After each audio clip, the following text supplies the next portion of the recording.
Hey divas, it's the end of my day here in Australia. About to go chill, be with my girl, and I thought I'd just share something that's really helped my business. Let me just share this to my group. This one. I think that's enough for now. Let me see if I can bring it back. Okay, we are live. Just gonna pick up a plant that fell over here. I'm gonna share this with you as soon as it starts going. Okay, now it's going. Oh my gosh, I'm picking up a plant whilst I'm a complete multitasker today. I was just speaking to my team.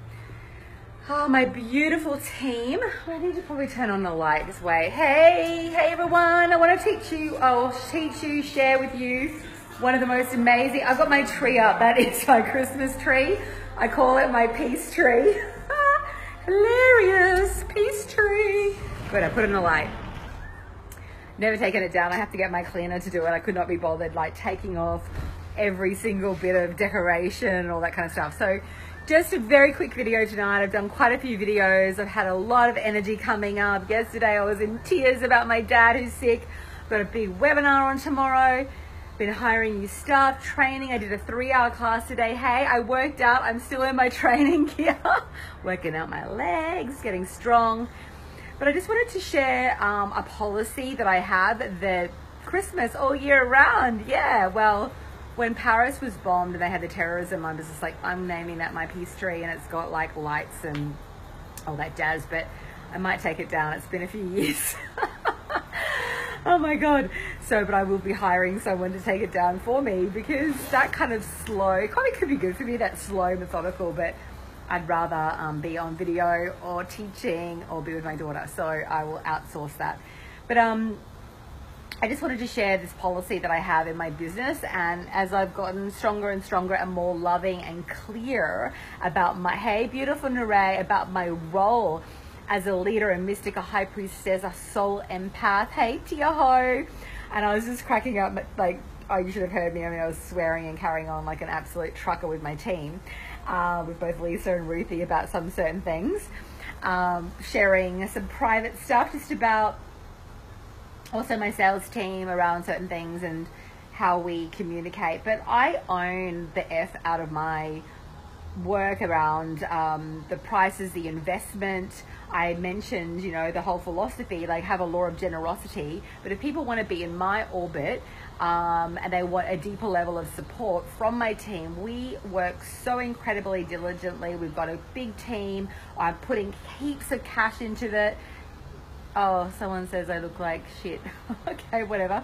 I'll be blocking that person later. Thank you so much for your wonderful feedback. I feel great. So your opinion doesn't matter. So, anyway, so, yeah, so it comes at a price point, right? It comes at an investment, and that's really, really, really important. And so we have to have really clear boundaries, because if you have blocks in your orbit or like blocks in your field, you will potentially allow in all sort of mucky energy, and I will be clearing that mucky energy that just came into this video. Mwah, goodbye. Can you just go away? Just go away, because I've got no time for you. And actually, perfect that this video is also about another policy that I have, which is no victims, because victims become persecutors and attackers. Victims are incredibly destructive people that I have no time for. So that doesn't mean that you don't have grief or rage or emotional issues that need to be addressed. That's part of being human. I have a lot of time for that and empathy for that. However, what we don't have time for is that type of real drag down toxic energy, whereby that person really, really needs really deep therapeutic therapy, like psychological support, sometimes even deeper levels of support, like even whatever it is that they need.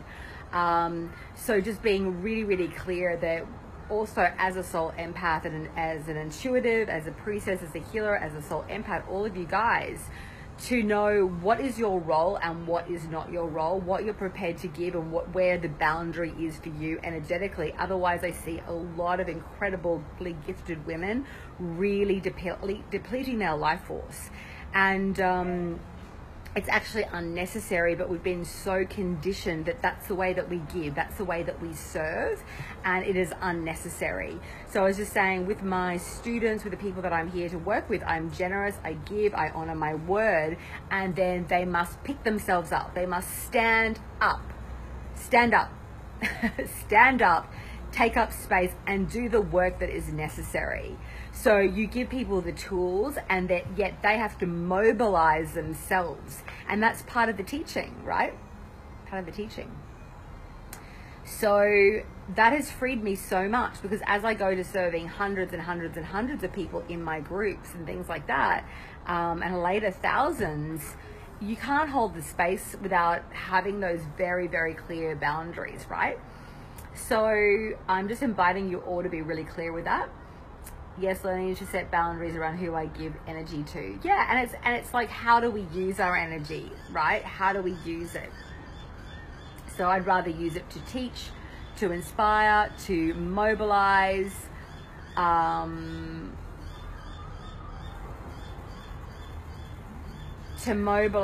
Yes, I'll get back to you, Katerina, but thanks for telling me I look like shiz. I don't understand why you'd even bother commenting a comment like that.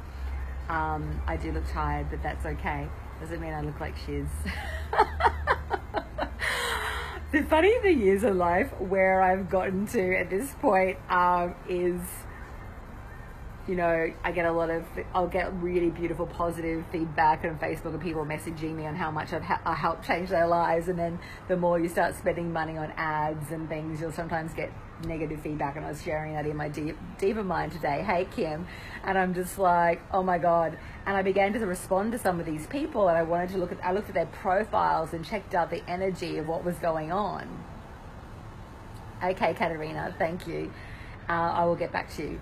So, you know, it's usually a lot of wounding and a lot of fear, and to have empathy for that, really, and not to take it on. And that allows me to flow through and be of more service. So I did reach out to a few people and had a few chats with them. I'm like, what's really going on for you? Or where I've got like a free product that is a meditation, a deep healing meditation, an 8-part free video series and a workbook, and it's pretty comprehensive. And people will like reject it and go, why are you charging me $97? I'm like, maybe you haven't read it right, or I've written it wrong, and I can look into it. But it's like, it's actually free. It's free. So take it. It's free. Use it. But they're blocking receiving something that I'm trying to. Maybe your team didn't get back to you ASAP. Okay. We will try to rectify that. We're quite busy, but the best thing to do is to apply for a consult at ceodivaconsult.com, and we've got a team of like 6 or 7 people. They would love to support you and answer any questions, and absolutely. So sending you so much love, and we will support you. So learning about what to take on, what not to take on, and it's just changed my life. Honestly, my pleasure, Katerina. It's my absolute pleasure. And what my pleasure is too is teaching and building my business in a way that is nourishing. And I keep talking about that, but to really get that deeply, that makes me feel emotional. To really get that so deeply, where we don't poison ourselves or sabotage our own energetic field in our own lives because we feel that in some way, if we give that much, then we're doing a good job. And it's wonderful to be generous in giving. We have to honor our word. We have to run ethical businesses, and we have to do it in a way that maintains integrity and love and nourishment for self.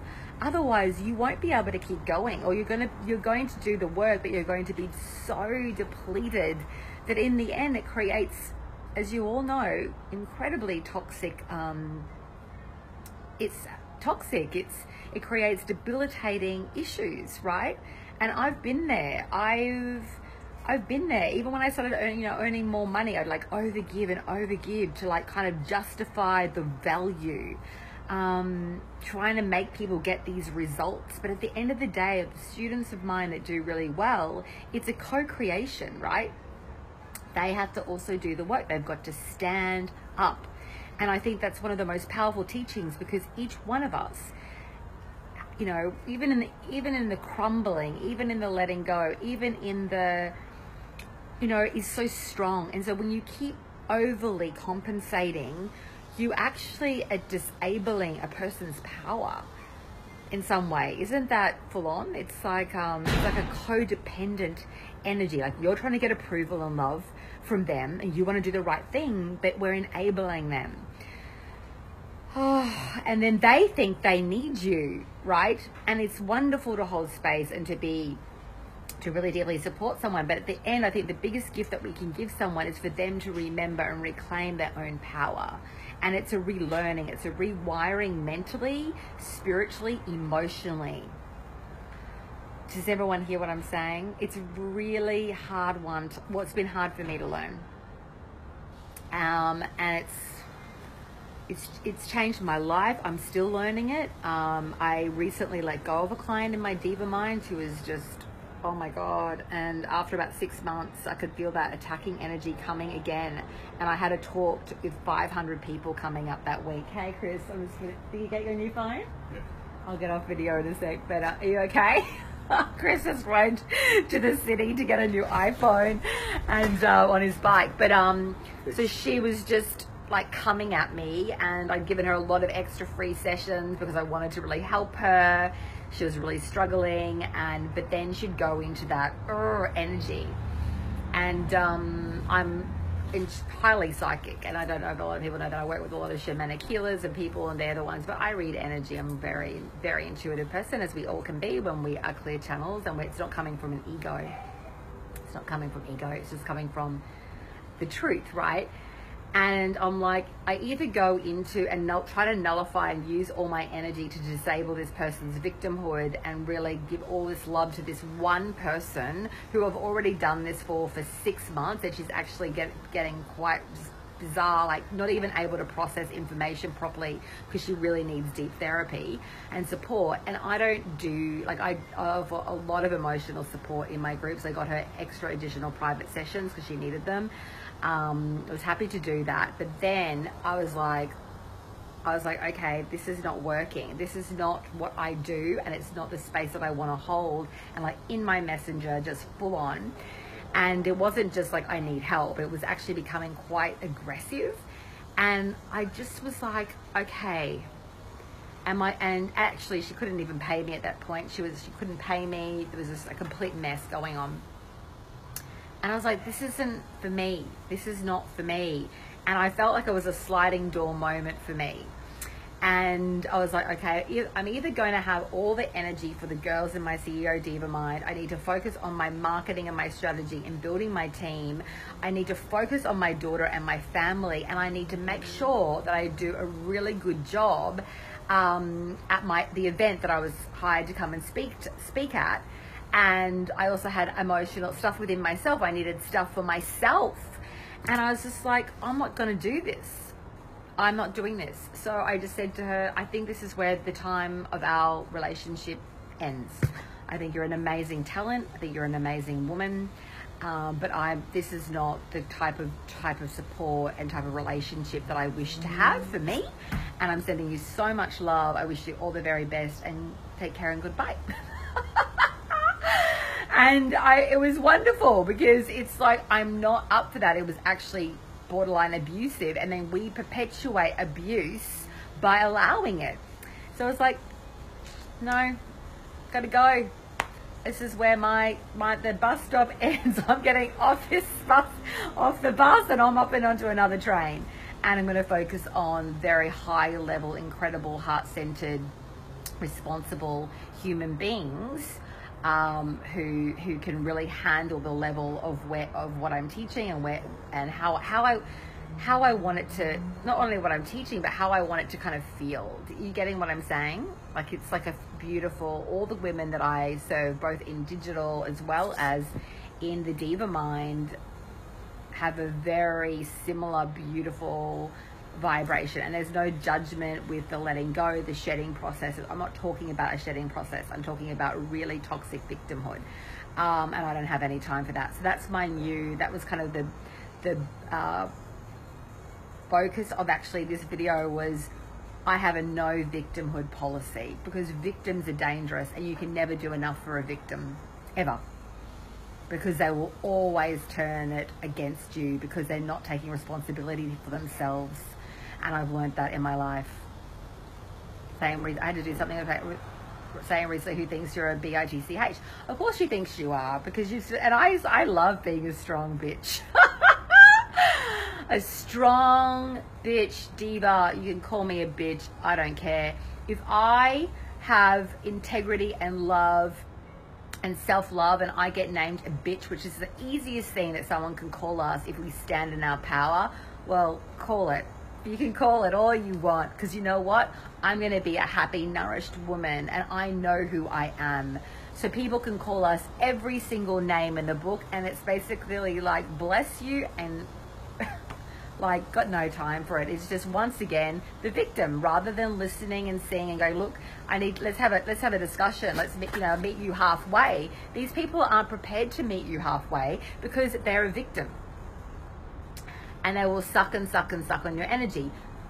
They probably don't even mean to. They can't help it, okay? Because they've been, I'm not trying to make excuses for them. They're trapped in the cycle and they need deep, deep, deep psychological support. And I feel and I hope that me saying no to this person, I'm not up for this.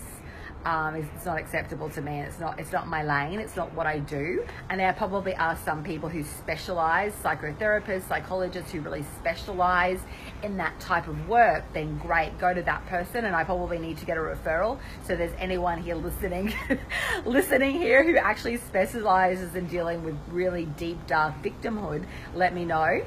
And usually for people, what I've found is it's been going on for eons, and they're very destructive and poisonous to themselves as well. Trapped in fear, yes, energetic vampires are drawn to me like a moth to a flame. So there's something in you, Michelle, that allows that in, where there's a belief within you, probably on some level, whether you're conscious of it or not, because I think basically the majority of women probably have this because we've been conditioned that that's the way that we serve, that is okay, that you need to subjugate your health and your well-being to support these people. There's a doorway in, so you need to love yourself deeply and say no more and close that door. And I will tell you, when you make a reclamation and a vow that you will not tolerate that behavior, you don't work with victims or vampires. It's just the vibration that you want to have is heart and love and connection and responsibility. Doesn't mean that there aren't things that are challenging that come up that need to be addressed in relationships. And this is not just with business. This is just, yes, boundaries are becoming rock solid. Great, wonderful learning, and amp up the volume on it.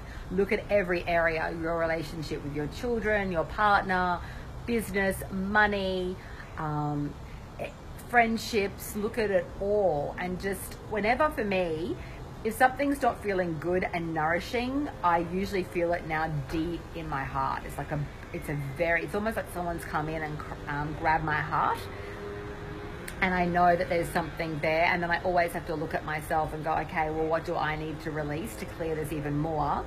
And then be gentle with myself, gentle with the other person, and you can gently release. You don't have to be, it doesn't have to become a fight or anything dramatic. It's just like, okay, look, this isn't working for me. I wish you all the very best. Goodbye. It's like that. Or we need to really look at this. We need to have a transparent conversation. I feel like that this is out of a little bit, there's something here that really needs to be addressed. It doesn't feel good. I really want to hear your side, but we really need to have a conversation. And that's how I deal with anything that arises. And this is not to do with victimhood, but even anything in my business, anything in my personal life with my husband. I don't want to keep things hidden and in the shadows. I want to talk about it and address it. If I need to look at something within me, then I want to address it, because I know through that sense of my own responsibility, that's where I have rapid ascension. And I'm conscious that there are things that are unconscious. And so I'm constantly asking the divine to show me, what am I not seeing or hearing? What do I need to see? And that I'm an open vessel to learn and grow and transform. And that really helps me to have more rapid ascension, because I'm an open channel to receiving the insight and to see darkness or anything that I'm doing to prepare perpetuate struggle or the illusion in my own self. Does that make sense? Okay, guys, I'm sending you so much love. I'm going to go and hang out with my man who's over there and my daughter. Gentle release, closing doors. I love that bit of wisdom. Yeah, just gentle. It doesn't have to be a fight. I think when we're more true to self and more we feel safe in self, we can create these boundaries with love, because otherwise we feel like we've got to fight for it, which is really where we don't feel safe. We potentially can go into more of an attack mode ourselves, and we don't want to do that because it can be very harmful. There's nothing wrong or shameful about it, and I've definitely been there in the past myself. But I'm learning to just be very clear and just articulate it with love and clarity, and I'm not afraid of people calling me a bitch. That's really liberating. Okay, guys, I'm sending you so much love. Bye.